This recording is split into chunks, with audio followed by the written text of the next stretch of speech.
اور مومن کی جو زندگی ہے وہ بھی ایک ایسی زندگی ہے کہ جو اگر نیک اعمال کرتا ہے وہ تو اس کے لیے رحمت ہی رحمت ہے، اور جب اس دنیا سے جاتا ہے، موت کے مرحلے سے گزرتا ہوا جاتا ہے، تو جیسا کہ مفتی صاحب نے فرمایا کہ اس کے لیے انعامات ہیں، اکرامات ہیں. تو وہ کیا تیاری ہے، کیسی تیاری ہے کہ جو ہم تیاری کریں اور پھر ہمیں موت کے وقت بھی وہ جو تکالیف ہیں ان کی بجائے وہ اللہ کی بارگاہ سے ملنے والے انعامات کے ہم مستحق ٹھہریں؟ اصل بات یہ ہے کہ ایک حدیث مجھے تاجدار مدینہ صلی اللہ علیہ وسلم کی اس وقت ذہن میں آ رہی ہے. حضرت ابن عمر رضی اللہ تعالیٰ عنہ نے یہ فرمایا کہ تاجدار مدینہ صلی اللہ علیہ وسلم نے بہت ہی شفقت کے ساتھ میرے کاندھے پر ہاتھ رکھا اور ہاتھ رکھنے کے بعد نصیحت فرمائی کہ اے ابن عمر، اس دنیا میں اس طرح رہو جیسے کوئی اجنبی رہتا ہے، یا اس طرح رہو جیسے کوئی مسافر رہتا ہے. اب اس میں دو باتیں ہیں. اجنبیت کس سے؟ اجنبیت ان تمام اشیاء سے جو آپ کو خیر کے بجائے شر کی طرف لے جائیں، ان سے اجنبی ہو جائیں. مسافر اس وجہ سے کہ آپ اپنا دل اس سے نہ لگائیں، کیونکہ یہاں کی جو 60 سال کی زندگی، 70 سال کی زندگی، 90 سال کی زندگی، جو جز وقتی زندگی ہے، یہ زندگی دائمی نہیں ہے. اور اگر اس کو زندگی سمجھ لیا تو یہ نشان منزل ہے، منزل نہیں ہے. تو جو نشان منزل کو اگر منزل سمجھ لے تو وہ دھوکہ کھا جاتا ہے. اور شیطان پوری طرح سے اس بات کی کوشش کرتا ہے، اور حدیث میں بھی موجود ہے کہ وہ دل میں یہ باتیں ڈالتا ہے اور یہ خیالات ڈالتا ہے کہ آپ اس دنیا سے اور اس کے لاہ و لاب میں، بقول حضرت امام غزالی رحمۃ اللہ تعالیٰ علیہ کے کیمیائے سعادت میں، کہ اس درجہ اس دنیا سے اپنے آپ کو متعلق کر لیتا ہے فرد کہ پھر ایک وقت آتا ہے کہ اس کی روح میں سے بھی بو آتی ہے، اور وہ اپنے اعمال سے اس درجہ غافل ہو جاتا ہے کہ اسے خیر اور شر میں کوئی فرق نہیں لگتا. اور موت کی حقیقت کہ وہ سمجھتا ہے کہ شاید میں اس طرف چلا جاؤں گا تو بچ جاؤں گا، اس طرف چلا جاؤں گا تو بچ جاؤں گا، میں یہ کر لوں گا تو بچ جاؤں گا، یا میں اس طرح سے یہ بہانے کروں گا تو موت سے شاید مجھے فرار مل جائے. ایک حضرت مولانا روم رحمۃ اللہ تعالیٰ علیہ نے مثنوی میں بڑی خوبصورت حکایت نقل فرمائی ہے، اور بہت ہی مختصر، کہ حضرت سلیمان علیہ السلام کے ایک امتی ان کے پاس حاضر ہوئے اور یہ عرض کی کہ مجھے آپ ہوا کو حکم دیجئے کہ مجھے ہند میں پھینک دے. انہوں نے کہا کیوں؟ کہا میں نے اسرائیل علیہ السلام کو دیکھا ہے اور میں بہت ڈر گیا ہوں اور مجھے ایسا لگتا ہے کہ بس اب وہ میری موت آنے والی ہے، بس مجھے آپ پھینکوا دیجئے. حضرت سلیمان نے علیہ السلام حکم دیا، ہوا کو ہندوستان میں پھینک دیا گیا. خیر، اس کے بعد ہوا یہ قصہ مختصری کہ ان کی روح قبض کر لی گئی وہاں. تو حضرت سلیمان علیہ السلام کا جو مکالمہ ہے حضرت اسرائیل علیہ السلام کے ساتھ، اور وہ جو بات ہے وہ یہ کہ حضرت اسرائیل علیہ السلام یہ فرماتے ہیں کہ میں یہ حیران تھا کہ جو شخص یہاں کھڑا ہوا ہے اس وقت، اس کی موت کا حکم تو مجھے ہند میں دیا گیا ہے، تو یہ یہاں کیسے ہے؟ تو اس نے خود ہی اپنی خواہش کا اظہار کیا کہ مجھے ہندوستان میں پھینک دیجیے تاکہ میں بچ جاؤں. تو موت جو ہے وہ لے جاتی ہے انسان کو، اور موت سے فرار نہیں ہے. موت تعاقب کر رہی ہوتی ہے. دیکھیے لمحے لمحے میں تبدیلیاں آتی ہیں انسان میں. ہم جس چیز کو اپنے لیے بہتر سمجھتے ہیں وہ ہمارے لیے بری ہوتی ہے، اور جس چیز کو ہم برا سمجھ رہے ہوتے ہیں وہ ہمارے لیے اس میں خیر ہوتا ہے، اور قرآن کریم بھی اس کا گواہ ہے. پھر اس کے علاوہ آپ دیکھیے کہ جو موت کا پورا فلسفہ ہے اور جو زندگی کی تیاریاں ہیں، ہم چھوٹی چھوٹی چیزوں سے بہت کچھ حاصل کر سکتے ہیں. جیسے واقعات بہت سارے ہیں، مکاشفۃ القلوب میں یہ بات لکھی ہے اور یہ روایت ہے کہ موت کی تکلیف کا اگر ایک قطرہ پہاڑوں پر رکھ دیا جائے تو پہاڑ اس تکلیف سے، یعنی موت کی تکلیف سے پگھل جائے، ایک قطرے سے. مکاشفۃ القلوب کی روایت ہے. اسی طرح سے حضرت امام غزالی رحمۃ اللہ تعالی علیہ نے فرمایا تھا کہ موت کو جنہیں قریب سے دیکھنا ہو وہ اپنے آپ سے مخاطب ہوں، یعنی احتساب. اور دوسرا یہ کہ موت کو یاد رکھنے کا بہترین طریقہ یہ ہے کہ جو مرنے والا ہے اس کی زندگی کو بھی نوٹ کرو، اپنی زندگی اپنے ذہن میں رکھے کہ یہ شخص جب زندہ تھا تو یہ اپنے وقت کا کتنا بڑا آدمی تھا، آج بے یار و مددگار زمین پر ہے، صرف مدد، زمین کھا گئی آسماں کیسے کیسے. اس کی اگر اس شخص کی کوئی مدد ہو سکتی ہے تو وہ اس وقت جب یہ ہاتھ پاؤں چل رہے ہیں، یہ جو امور ہم اچھے انجام دے رہے ہیں، یہ اعمال صالحہ اولاد کو قرآن پڑھوانا، اولاد کے ذریعے نیکی کو آگے بڑھانا، خود قرآن سیکھنا، لوگوں کو قرآن کی طرف ترغیب دینا، حضور کریم صلی اللہ علیہ وسلم سے محبت سکھلانا اور حضور کی محبت میں اپنے آپ کو مستغرق رکھنا اور خوب درود و سلام پڑھنا اور تاجدار مدینہ کی محبت میں آنسو اس طرح سے بہانا کہ سارے دل کا غبار، سارے دل کی آلودگی، سارے گناہ کبیرہ اور صغیرہ سب بہہ جائیں، تو تب تو معاملہ بنتا ہے۔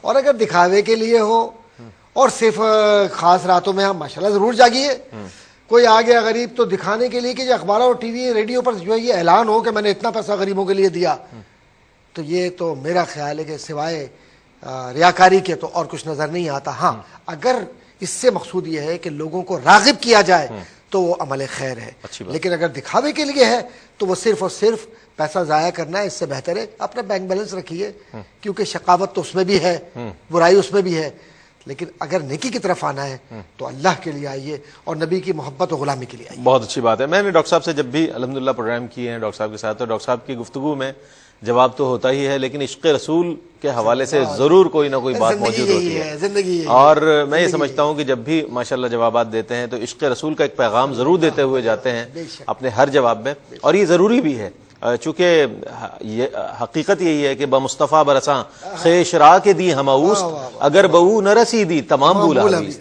تو اب ناظرین گرامی ہم آئیں گے اس سوال کی جانب جو بہت اہم سوال ہے اور جس کے بارے میں بہت کم لوگ جانتے ہیں کہ آیا میت کے کیا احکامات ہیں، احکام میت کیا ہے۔ اگر کسی گھر میں کوئی میت ہو جاتی ہے تو سب ایک دوسرے کا چہرہ دیکھ رہے ہوتے ہیں کہ اب کرنا کیا ہے، فلاں مولوی صاحب سے پوچھ لیا جائے، فلاں عالم دین کو فون کرو، فلاں مفتی صاحب کو فون کرے، بھائی اب کیا کرنا ہے، اب ہم اس کو کس طرح ہینڈل کریں اس معاملے کو۔ یہ جب سب چیزیں جو ہیں، چونکہ جس طرح زندوں کے حقوق ہیں اسی طرح مرحومین کے بھی حقوق ہیں، تو احکام میت کو انشاءاللہ ہم ڈسکس کریں گے۔ وقفے کے بعد حاضر ہوتے ہیں، ہمارے ساتھ رہیے گا۔ خوش آمدید ناظرین، آج ہمارے پروگرام کا موضوع ہے موت کی حقیقت، اور جہاں موت پر بات ہوئی اور موت کی سختیوں کے حوالے سے بات ہوئی اور فلسفہ حیات و ممات کے حوالے سے کوشش کی ہم نے آج کے ابتدائی سیگمنٹس میں بات کرنے کی، اب بات ہو رہی ہے احکام میت کے حوالے سے۔ مفتی عمیر محمود صدیقی ہمارے ساتھ موجود ہیں۔ وقفے سے قبل میں اس کی تفصیل بتا چکا ہوں سوال کی، میں چاہوں گا مفتی صاحب اس حوالے سے کچھ ارشاد فرمائیں۔ دیکھیے، ہمارے ہاں عام طور پر کیونکہ لوگ دین کے احکامات سے نابلد ہوتے ہیں اور وہ اس طرف رجحان بھی نہیں رکھتے، اور جب کسی کے گھر میں میت ہو جاتی ہے تو لوگ کوشش کرتے ہیں کہ کسی آدمی کو تلاش کریں۔ تو پہلی بات تو یہ کہ میں لوگوں سے یہ کہنا چاہتا ہوں کہ کوشش کریں کہ کم از کم ایسی تربیت نشستوں میں شریک ہوں، ایسے کورسز کا آپ آغاز کریں، اس میں شرکت کریں کہ جہاں پر آپ باقاعدہ ان احکامات کو سیکھ سکیں۔ دیکھیے، میت کے حوالے سے سب سے پہلی بنیادی بات یہ ہے کہ جب کسی پر آثار نزا ظاہر ہونے لگیں تو پہلا حکم یہ ہے کہ آپ اس کو قبلہ رو لٹا دیں، اور قبلہ اس کا منہ قبلے کی جانب ہو، اور جس طرح سے مفتی صاحب نے بھی فرمایا کہ دائیں بائیں جو اطراف میں لوگ ہیں وہ قرآن مجید کی تلاوت، خاص طور پر یاسین شریف کی تلاوت کریں۔ احادیث میں آتا ہے کہ اس سے مردے کی جو موت کی سختی ہے اس میں نرمی کی جاتی ہے۔ پھر اس کے ساتھ لا الہ الا اللہ محمد رسول اللہ صلی اللہ علیہ وسلم کلمہ طیبہ کا ورد شروع کریں، اس کو تلقین کہا جاتا ہے، آواز بلند۔ جی۔ اور اگر کسی کا آپ کے سامنے انتقال ہو جائے، کسی رشتہ دار کا وصال ہو جائے، تو پھر اس کے جبڑے کو اس کے سر کے ساتھ ایک ڈوری کے ساتھ باندھ دیا جائے، اس کی آنکھوں کو بند کر دیا جائے، اس کے ہاتھوں کو سیدھا کر دیا جائے، اور اس کے دونوں پیروں کو انگوٹھوں کے ساتھ ملا کر ایک ڈوری کے ساتھ، کسی ڈوری کے ساتھ یا کسی جو ہے چیز کے ساتھ باندھ دیا جائے۔ اب دوسرا جو بنیادی مرحلہ ہے وہ ہے اس کے غسل کا۔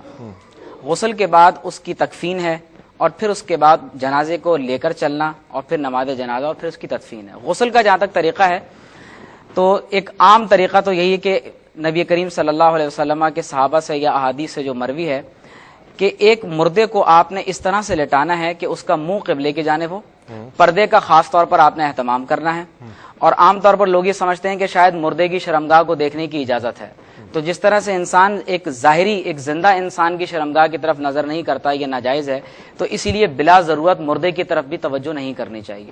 تو مردے کے سطر کے مقام پر ایک کپڑا ڈال دیا جائے، اور اس کے بعد اس کے کپڑوں کو اتار لیا جائے، اور سب سے پہلے کرنا یہ ہے کہ آپ نے نیم گرم پانی کے ساتھ، جس میں آپ نے بیری کے پتوں سے اس کو جوش دیا ہوا ہو یا آپ نے نیم کے پتوں سے اس کو جوش دیا ہوا ہو، اور غسل دینے والا اپنے بائیں ہاتھ پر ایک دستانہ پہن لے، جو عام طور پہ جو کفن ملتا ہے اس کے اندر یہ دستانے وغیرہ مل جاتے ہیں، تو آگے اور پیچھے سے مردے کو پہلے استنجا کروایا جائے۔ استنجا کروانے کے بعد اگر مردے کے جسم سے کوئی نجاست وغیرہ نکلتی ہے تو اس کو دھو دیا جائے. اس کے بعد مردے کے جسم کے نچلے حصے کو باقاعدہ پانی سے 2-3 بار بآسانی صحیح طریقے سے دھو دیا جائے. اس کے بعد مردے کو باقاعدہ وضو کروایا جائے. اور وضو کا طریقہ یہ ہے کہ آپ ایک روئی کا پھایا بھگونے کے بعد آپ اس کے دانتوں میں، اس کی ناک میں آپ اس طرح سے ان کو پھیریں تو یہ کلی اور ناک میں پانی ڈالنے کے قائم مقام ہو جائے گا. اس کے بعد آپ نے باقاعدہ جس طرح سے وضو ہوتا ہے، چہرہ دھلایا جاتا ہے، ہاتھ دھلائے جاتے ہیں، سر کا مسح وغیرہ کیا جاتا ہے، وضو کروانا ہے. وضو کے بعد آپ نے مردے کو بائیں کروٹ پر لیٹانا ہے تاکہ اس کی داہنی کروٹ کی طرف سے پانی ڈالا جا سکے. تو سر سے لے کے اس کے پیر تک 3 دفعہ اس کے جسم کو ملا جائے، دھویا جائے. اسی طرح سے بائیں طرف پھر اس کی جو ہے وہ حصے کو دھویا جائے. اگر اس کی داڑھی ہے تو وضو کے دوران اس کی داڑھی کے اندر جو ہے باقاعدہ ایک خاص قسم کی مٹی کہلاتی ہے خطمی یا گلے خیرو ہوتی ہے، یا صابن وغیرہ سے اس کی داڑھی وغیرہ کو دھو دیا جائے. تو کم از کم ایک بار پورے جسم کو اس طرح سے دھونا کہ جسم کے اندر کوئی عضو خشک نہ رہ جائے، یہ تو ضروری ہے. ورنہ 3 بار یا 5 بار یا 7 بار پانی بہانا یہ مسنون ہے. اور جب مردے کے جسم پر آپ اس طرح سے پانی بہا چکے ہیں تو پھر آہستگی کے ساتھ مردے کو سہارا دے کر اٹھائیں اور اس کے پیٹ کو مسلا جائے. اگر کوئی دوبارہ نجاست نکلتی ہے تو دوبارہ وضو یا غسل دہرانے کی ضرورت نہیں ہے. اس طرح سے اس کا غسل مکمل ہو جاتا ہے. اور اس کے جو سجدے کے اعضاء ہیں وہاں پر خوشبو ملی جائے، سطر کا باقاعدہ اہتمام کیا جائے، اور پھر کفن پہلے سے بچھا کر رکھا جائے. کفن جو ہے بنیادی طور پر اس میں مرد کے لیے 3 کپڑے ہوتے ہیں.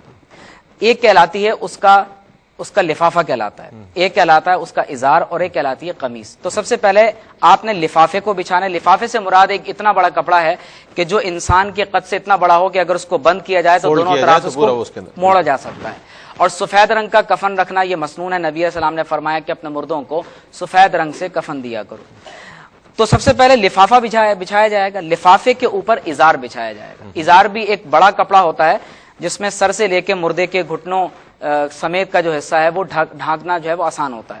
اور پھر اس کے اوپر جو ہے وہ تہبند کو جو ہے وہ بچھایا جاتا ہے. ازار کے بعد جو ہے قمیص کو بچھایا جاتا ہے. تو یہ 3 بنیادی کپڑے ہوتے ہیں. اور قمیص کے اندر ہوتا یہ کہ ایک کٹ لگا دیا جاتا ہے گلے کی جانب سے تاکہ پھر مردے کے اوپر سے اس کو قمیص کے طور پر پہنایا جا سکے. تو مردے کو کفن کے اوپر رکھنے کے بعد سب سے پہلے اس کی قمیص کو، اس میں کوئی جیب نہیں ہوتی، آپ دیکھیں انسلا کپڑا ہوتا ہے، کوئی جیب نہیں ہوتی. آپ نے سب سے پہلے قمیص کو اڑانا ہے. قمیص کے بعد پھر آپ نے ازار کو بند کرنا ہے. آپ نے پہلے بائیں طرف سے اور پھر دائیں طرف سے تاکہ دائیں حصہ اوپر رہے. اسی طرح سے آپ نے لفافے کو بھی بند کرنے کے بعد آپ نے دونوں اطراف سے اس کو بند کر دینا. عورت کے لیے 2 کپڑے اضافی ہوتے ہیں، ایک سینہ بند کہلاتا ہے اور ایک اوڑھنی کہلاتی ہے. تو سینہ بند اور اوڑھنی جو ہے وہ عورت کے جو کفن ہے اس میں یہ زیادہ ہے. اب جہاں تک نماز جنازہ کا تعلق ہے تو اس میں بنیادی طور پر 4 تکبیرات ہیں اور ایک قیام ہے. یہی 2 ہی اس کے بنیادی رکن ہیں. اور اس کے اندر آپ دیکھتے ہیں کہ جو ہے وہ عام طور پر لوگ نماز جنازہ کی دعاؤں کے حوالے سے پریشان ہوتے ہیں. تو دعاؤں کے بجائے اگر آپ کو کوئی بھی دعا یاد ہے، ربنا آتینا فی الدنیا بھی آپ پڑھ سکتے ہیں، لیکن کوشش کریں کہ ان دعاؤں کو یاد کریں جو نبی کریم صلی اللہ علیہ وسلم کی احادیث طیبہ کے اندر ذکر ہے. یہاں پر میں ایک بات یہ بتانا ضروری سمجھتا ہوں کہ میت کو جب ہم لے کر چلتے ہیں تو احادیث میں بھی اس کے بڑے فضائل بیان ہوئے ہیں. اور چاروں اطراف کناروں پر پائنتی پر اور کاندھا دینے کے حوالے سے بھی لوگ ذرا پس و پیش سے کام لیتے ہیں جناب. ہم سے چلا نہیں جا رہا. حدیث میں آتا ہے کہ اگر آپ نے 40 قدم مردے کے ساتھ آپ چلے تو اللہ تعالیٰ اس عمل کو بخشش کا سبب بنا دیتا ہے. تو پہلے آپ مردے کے دائیں طرف سامنے والے حصے کی طرف، پھر اس کے پیر کی طرف، پھر اسی طرح سے آپ بائیں طرف، آپ چاروں طرف جو وہ 10 قدم چلیں تو یہ 40 قدم ہو جاتے ہیں. میت کی تدفین کے حوالے سے میں یہ بتانا، ڈاکٹر صاحب نے ایک بڑی اہم مسئلے کی طرف بھی توجہ دلائی تھی کہ عام طور پر جب انسان کو قبر میں دفن کر دیا جاتا ہے تو لوگوں کا رویہ یہ ہے کہ لوگ واپس پلٹتے ہی فوراً اس کی میراث پر، اس کے مال و دولت کی طرف توجہ کرتے ہیں. تو کوشش کریں کہ جو کم از کم اولاد ہے وہ اپنے والدین کے مرنے کے بعد دعائیں مغفرت کرے. بعض لوگ یہ کہتے ہیں کہ جناب ایصال ثواب نہیں ہو سکتا، اور دلیل یہ دیتے ہیں کہ ایصال گناہ نہیں ہو سکتا تو ایصال ثواب بھی نہیں ہو سکتا. دیکھیے بات یہ ہے کہ جب کسی کے لیے بد دعا نہیں ہو سکتی، دعا تو ہو سکتی ہے، تو اسی طرح سے ایصال ثواب بھی ہو سکتا ہے. امام ابو داؤد روایت فرماتے ہیں کہ نبی کریم صلی اللہ علیہ وسلم کے پاس ایک صحابی حاضر ہوئے اور اس کی کہ یا رسول اللہ صلی اللہ علیہ وسلم، میرے والد کا انتقال ایام جاہلیت میں ہوا، کفر پر ہوا، تو انہوں نے 100 غلام آزاد کرنے کی منت مانی تھی. میرے ایک بھائی نے تو 50 غلام آزاد کر دیجئے، بتائیے میرے لیے کیا حکم ہے؟ تو نبی علیہ السلام نے فرمایا کہ لو کانا مسلمن، اگر وہ مسلمان ہوتے تم ان کی طرف سے حج کرتے یا ان کی طرف سے صدقہ کرتے یا ان کی طرف سے روزہ رکھتے، تو فرمایا بلغہ ذالک، تو اس کا ثواب ضرور بے ضرور ان کو پہنچتا. حضرت عیسیٰ علیہ السلام ایک قبر کے پاس سے گزرے تو دیکھا کہ قبر میں عذاب ہو رہا ہے. تو آپ جب دوبارہ اس مقام سے گزرے تو دیکھا وہ قبر جنت کا باغیچہ بنائی جا چکی ہے. تو آپ نے اللہ سے دعا کی تو اللہ نے فرمایا کہ جب یہ شخص مرنے لگا تو اس کی بیوی حاملہ تھی. جب اس کے یہاں بچہ پیدا ہوا تو اس نے اس کو بسم اللہ الرحمن الرحیم پڑھنے پر لگایا تو اللہ تعالیٰ نے رحمان اور رحیم پکارنے کی بدولت اس کے باپ کو عذاب قبر سے نجات عطا فرمائی. بڑی صراحت کے ساتھ آپ نے اس سوال کا ہمارے جواب دیا، اور میں نے خود بھی آپ کو اس میں بالکل کوئی آپ کو نہیں کیا کہ یہ وہ ترتیب تھی کہ جو ترتیب ہمیں معلوم ہونی چاہیے. اور ہمارے وہ لاکھوں کروڑوں ناظرین جو اس وقت ARY کی TV دیکھ رہے ہیں، چونکہ موت کا معاملہ تو سب کے ساتھ ہونا ہے اور ہر گھر میں ہے، لیکن یہ بہت افسوس کی بات ہے کہ ہمیں چونکہ اسلامی تعلیمات سے ہم بہت دور ہیں، تو ایسا کوئی وقت آن پڑے تو پھر ہمارے لیے بہت مسئلہ ہو جاتا ہے. معلومات کرنی ہمارے لیے وقت بہت کم رہ گیا، مجھے اس بات کا بھی بہت زیادہ خیال ہے. اب جو ہے معاملہ چونکہ بالترتیب ہم چل رہے ہیں تو قبر کا احوال اور سوال جواب، وقت بھی کم ہے، میں چاہوں گا اس کے حوالے سے جواب عنایت فرمائیں. جب دفنا دیا جاتا ہے تو سب سے پہلے دو فرشتے آتے ہیں جنہیں منکر و نکیر کہا جاتا ہے. وہ دونوں بندے کو کھڑا کرتے ہیں، کوئی بھی کیسا بھی بندہ ہو، اور اس کو بیٹھاتے ہیں اور اس سے سوال کرتے ہیں مر ربو کا، تمہارا رب کون ہے. اور دوسرا سوال یہ ہوتا ہے ما دینوں کا، تمہارا دین کیا ہے. تیسرا سوال یہ ہوتا ہے ما کنت تقول فی حاضر رجل، تم اس شخص کے متعلق کیا کہتے ہو. تو محدثین نے لکھا کہ نبی علیہ الصلوۃ والسلام کے روضہ اطہر تک، اس کی قبر سے وہاں تک جو ہے وہ کشادگی کر دی جاتی ہے. نبی علیہ الصلوۃ والسلام اپنے روضہ اطہر میں ہی تشریف فرما ہوتے ہیں اور وہاں تک اس کے لیے کشادگی کر دی جاتی ہے. وہ نبی علیہ السلام کو دیکھتا ہے، مومن ہوتا ہے تو وہ کہتا ہے ھذا نبی اللہ، یہ اللہ تبارک و تعالیٰ کے نبی ہیں. آمنت علیہ، میں ان پر ایمان لایا اور میں نے ان کی تصدیق کی. اور کافر ہوتا ہے تو وہ یہ کہتا ہے ہاں لا ادری، میں نہیں جانتا، مجھے کچھ علم نہیں. تو یہ تین سوال جو اللہ کے پیارے حبیب صلی اللہ علیہ وسلم نے جملہ اہل ایمان کو پہلے سے بتا دیے. اور ان سوالوں کے متعلق جب یہ سوال ہوتے ہیں، اس سوال کے بعد اللہ کے پیارے حبیب صلی اللہ تعالیٰ علیہ وسلم کا ارشاد ہے القبر روضۃ من ریاض الجنت او حفرۃ من حفر النار او کما قال علیہ الصلوۃ والسلام. قبر جو ہے وہ جنت کے باغوں میں سے ایک باغ ہے یا دوزخ کے گھڑوں میں سے ایک گھڑا ہے. تو اب جب جواب دے دیے گئے تو اس کے بعد اس کے لیے ان جوابوں کے مطابق ہی اس کا ٹھکانہ تیار ہوتا ہے. یا تو اس کے لیے دوزخ کی کھڑکی کھول دی جاتی ہے تو وہ قبر اس کے لیے دوزخ کا گھڑا ہوتی ہے، اور یا تو اس کے لیے جنت کی کھڑکی کھول دی جاتی ہے. اب وہ جنت کی کیاریوں میں سے ایک کیاری اس کی قبر ہوتی ہے. حضرت سیدنا عثمان بن عفان رضی اللہ تعالیٰ عنہ جب قبرستان تشریف لے جاتے تو وہ بہت زیادہ گریہ فرماتے، اس قدر روتے کہ آپ رضی اللہ عنہ کی لحیہ مبارک، ریش مبارک آنسوؤں سے تر ہو جاتی. کسی نے پوچھا کہ یہ کیا معاملہ ہے، آپ قبرستان میں جب جاتے ہیں اور قبروں کو دیکھتے ہیں تو اس قدر آپ روتے ہیں؟ تو آپ رضی اللہ عنہ نے فرمایا کہ یہ آخرت کی منازل میں سے پہلی منزل ہے. اگر اس منزل میں کوئی کامیاب ہو گیا تو آخرت میں اس کے لیے کامیابیاں ہی کامیابی ہیں، اور یہاں اگر کوئی ناکام ہو گیا تو پھر اس کے لیے بعد میں ناکامی ہی ناکامی. میں بہت شکریہ ادا کرنا چاہوں گا مفتی صاحب آپ کی تشریف آوری کا، ڈاکٹر صاحب آپ کی تشریف آوری کا. مفتی صاحب ماشاءاللہ مجھے خود اندازہ ہے کہ ہر سوال جو تھا ایک موضوع تھا، اور لیکن آپ لوگوں نے بہت خوبصورت انداز میں مختصر وقت میں بہت خوبصورت جوابات، جامع جوابات عنایت فرمائے. ناظرین گرامی، آج موت کی حقیقت کے حوالے سے بات ہوئی. قبر میں جلوہ دکھاتے ہیں مدینے والے، قبر میں جلوہ دکھاتے ہیں مدینے والے، آرزو مرنے کی یوں کرتے ہیں جینے والے. بنیادی طور پر چونکہ وہاں نبی کریم علیہ السلام کا دیدار ہونا ہے، تو اس سے بڑھ کر کیا بات ہو سکتی ہے ایک مومن مسلمان کے لیے، ایک امتی کے لیے، کہ آقا کا دیدار ہو رہا ہے. اور جو امتی ہوگا واقعتاً جو حضور کا عاشق ہوگا وہ تو وہاں پڑھے گا الصلاۃ والسلام علیک یا رسول اللہ. ناظرین گرامی، آپ جانتے اللہ تعالی ہمیں ایمان کی موت عطا فرمائے اور ہمارے لیے ان تمام مراحل کو آسان فرمائے جو موت کے مراحل ہیں، اور اس سے پہلے ہمیں موت کی تیاری کرنے کی توفیق عطا فرمائے، زندگی میں اعمال صالحہ کرنے کی توفیق عطا فرمائے، توبہ کی توفیق عطا فرمائے کہ ہم توبہ کریں اور ایسی توبہ کریں کہ جو اللہ تعالیٰ کی بارگاہ میں قبول ہو. ناظرین، آخر میں میں گزارش کروں گا مفتی عبداللہ نورانی صاحب سے، ہمارے محترم بزرگ ARY گروپ کے بانی و چیئرمین حاجی عبدالرزاق یعقوب صاحب جو کہ علیل ہیں اور ان کی صحت یابی کے لیے دعا ہوگی۔ میں اپیل کروں گا تمام دیکھنے والوں سے کہ وہ جب بھی ہاتھوں کو اٹھائیں، بچے، بڑے، بوڑھے، بچیاں، جتنے لوگ عبادتوں میں ہیں اور دیگر اوراد و وظائف میں جب اپنے ہاتھوں کو بلند کرتے ہیں تو حاجی عبدالرزاق یعقوب صاحب کو اپنی دعاؤں میں ان کی صحت یابی کے لیے ضرور یاد رکھیے گا۔ میں گزارش کروں گا مفتی صاحب دعا فرمائیں اور ہم آپ سے اجازت چاہیں۔ آمین۔ الحمدللہ رب العالمین والصلاة والسلام علی سید الانبیاء واشرف المرسلین۔ الہ العالمین جملہ بیماروں کو صحت کاملہ عاجلہ عنایت فرما، آمین۔ بالخصوص حاجی عبدالرزاق یعقوب صاحب کو شفائے کلی نصیب فرما، آمین۔ ان کو صحت، عافیت اور عمل صالح کے ساتھ عمر دراز عنایت فرما۔ آمین۔ الہ العالمین ہماری جملہ دعاؤں کو اپنی بارگاہ میں شرف قبولیت عنایت فرما۔ آمین۔ ہم سب